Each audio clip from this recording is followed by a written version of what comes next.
இயேசுவின் அன்பு இதயங்களுக்கு காலை வணக்கம். இந்த நாள் உங்களுக்கு ஆசீர்வாதமாக அமைய வாழ்த்துக்கள்.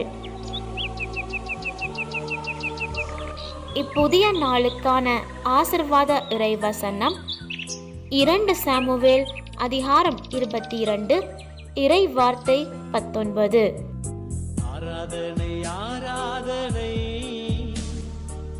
எனக்கு இடுக்கண் வந்த நாளில் அவர்கள் என்னை எதிர்த்தார்கள்.